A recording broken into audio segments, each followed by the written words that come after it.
స్థితిని, నా స్థితిని చూసి నవ్విన వారు, హేళన చేసిన వారు, నిందించిన వారు, నన్ను చూసి పారిపోయిన వారు, పిచ్చోడు అని నా మీద ముద్ర వేసిన వారు, వాళ్ళ దగ్గరికి నేను ఎందుకు వెళ్ళాలి? బోధకుడా, ఎందుకు వెళ్ళాలి?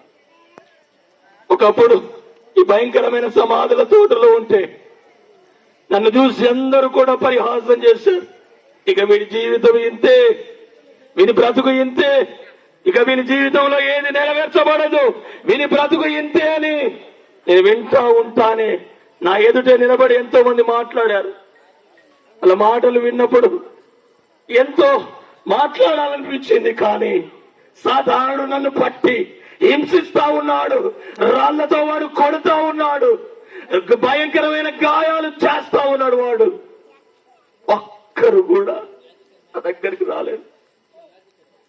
రాత్రి వేళ నేను అక్కడ ఉంటే ఎవరు కూడా నా దగ్గరికి రాలేదు, పరామర్శించలేదు, నన్ను ఆదరించలేదు, పట్టడంత అన్నం నాకు పెట్టలేదు. బోధకుడా, పెట్టలేదు.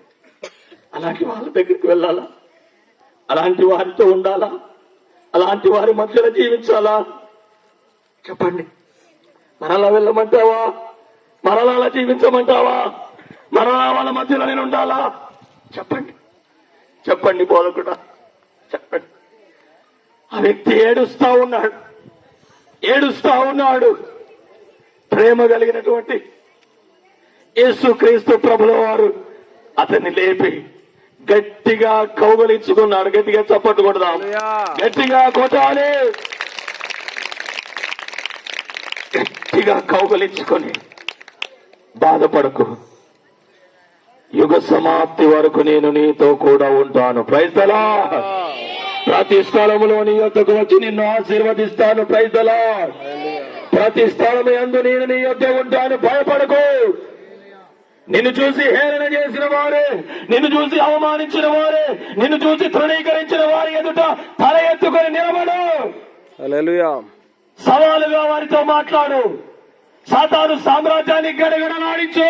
ఆమేన్. ఏ సాతాను చేతిలో ఇన్ని సంవత్సరాలు పడి నీ జీవితాన్ని పతనము చేశాడో వానిని నీవు ఎదురుగా నిలబడి పోరాడాలి. గట్టిగా చప్పట్లు కొట్టు.